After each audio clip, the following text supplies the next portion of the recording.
بے شک اللہ ہر چیز کا حساب لینے والا ہے۔ اللہ وہ معبود برحق ہے کہ اس کے سوا کوئی عبادت کے لائق نہیں۔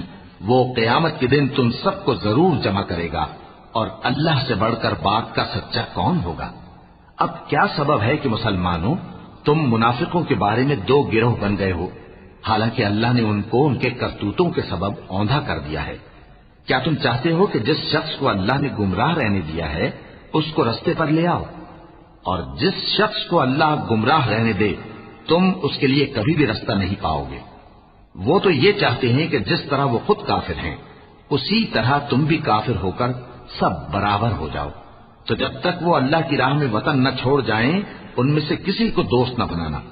اگر ترک وطن کو قبول نہ کریں تو ان کو پکڑ لو اور جہاں پاؤ قتل کر دو، اور ان میں سے کسی کو اپنا رفیق اور مددگار نہ بناؤ، مگر جو لوگ ایسے لوگوں سے جا ملے ہوں جن میں اور تم میں صلح کا عہد ہو، یا اس حال میں کہ ان کے دل تمہارے ساتھ یا اپنی قوم کے ساتھ لڑنے سے بھیج رہے ہوں تمہارے پاس آ جائیں تو اور بات ہے۔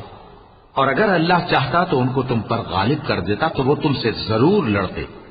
پھر اگر وہ تم سے کنارہ کشی کریں یعنی تم سے نہ لڑیں اور تمہاری طرف صلح کا پیغام بھیجیں تو اللہ نے تمہارے لیے ان پر زبردستی کرنے کی کوئی سبیل مقرر نہیں کی۔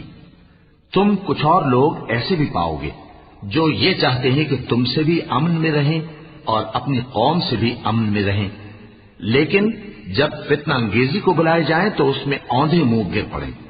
تو ایسے لوگ اگر تم سے لڑنے سے کنارہ کشی نہ کریں اور نہ تمہاری طرف پیغام صلح بھیجیں اور نہ اپنے ہاتھوں کو روکیں تو ان کو پکڑ لو اور جہاں پاؤ قتل کر دو، اور انہی لوگوں کے مقابلے میں ہم نے تمہیں کھلی چھوٹ دے دی ہے۔ اور کسی مومن کو شایع نہیں کہ دوسرے مومن کو مار ڈالے،